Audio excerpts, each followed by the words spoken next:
एक समय की बात है। एक डाकू पुलिस से बचने के लिए भाग रहा था। भागते भागते वहां एक मंदिर में जा घुसा, जहां पर कई श्रद्धालु बैठे भगवान का प्रवचन सुन रहे थे। डाकू भी उन श्रद्धालुओं के बीच जा बैठा ताकि वो पुलिस से बच जाए।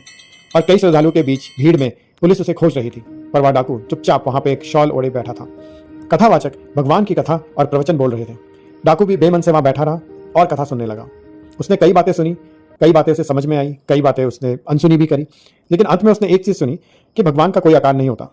भगवान किसी भी आकार में प्रकट हो सकते हैं। भगवान निरंकार है और इसीलिए भगवान की कोई परछाई भी नहीं होती। डाकू को केवल यही बात याद रह गई, बाकी बातें उसने नजरअंदाज कर दी। उस दिन डाकू पुलिस से तो बच गया, लेकिन कुछ दिन बाद पुलिस ने उसे पकड़ ही लिया और उसे न्यायालय में पेश किया।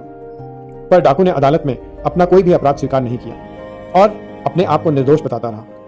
उस देश का यह नियम था कि जब तक कोई अपराधी अपना अपराध स्वीकार न कर ले, तब तक उसे सजा नहीं दी जा सकती थी। और डाकू भी इस बात को अच्छी तरह से जानता था, इसलिए उसने अपना अपराध स्वीकार नहीं किया। पुलिस ने उस पर कई यातनाएं करी, बहुत मारा, पर डाकू ने अपना अपराध स्वीकार ही नहीं किया। तभी पुलिस के एक समझदार अफसर ने एक योजना बनाई। उसने एक रात एक ऐसा माहौल बनाया जैसे बहुत तूफान आ रहा है, जैसे कई रोशनियां चमक रही हों और आकाश से बिजली गरज और चमक रही हो। ऐसे माहौल में उन्होंने एक आकृति बनाई जो एकदम एक देवी जैसी लगती थी। जब डाकू ने ऐसे माहौल में देखा और उसने उस आकृति को अपनी जेल की कोठरी के बाहर देखा, तो वह डर गया। उस आकृति ने एक दिव्य आवाज में डाकू को कहा कि वो एक देवी है, और क्योंकि पूर्व जन्म में उस डाकू ने कुछ अच्छे कर्म किए थे, तो इसीलिए वह उस डाकू को 3 वरदान देने आई है। पर उन वरदानों को पाने के लिए डाकू को अपने इस जन्म में किए गए सभी अपराधों को स्वीकार करना होगा और देवी से उन अपराधों के लिए क्षमा मांगनी होगी। तभी उसको वो 3 वरदान मिल पाएंगे, जिससे वह बहुत धनी बन जाएगा।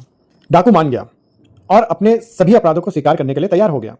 पर जैसे ही वह अपने अपराधों को स्वीकार करने वाला था, तभी उसे रोशनी के बीच उस देवी वाली आकृति की परछाई नजर आई। डाकू ने सोचा कि उस दिन मंदिर में प्रवचन के दौरान कथावाचक ने कहा था कि भगवान की कोई परछाई नहीं होती, उनका कोई आकार नहीं होता। इस पर डाकू समझ गया कि लगता है इसमें कोई चाल है, और उसने अपना मन बदल लिया और उसने अपने किसी भी अपराध को स्वीकार नहीं किया और यही कहा कि वो निर्दोष है।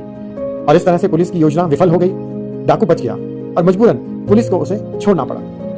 जेल से छूटने के बाद उस डाकू ने सोचा कि कुछ पल भगवान के प्रवचन सुनने से उसकी जान बच गई, नहीं तो आज उसे फांसी हो जाती। तो अगर वह रोज भगवान के प्रवचन सुने और प्रवचन करे तो उसका जीवन सफल हो जाएगा।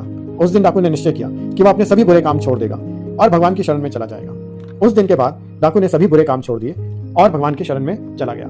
तो हमने देखा कि अच्छाई के कुछ पलों ने उस डाकू की पूरी जिंदगी बदल दी। इसी तरह से हम भी अगर रोज कुछ ना कुछ अच्छाई करें तो हमारे जीवन में भी परिवर्तन जरूर आएगा। आशा करता हूं कि आपको ये कथा अच्छी लगी होगी। धन्यवाद।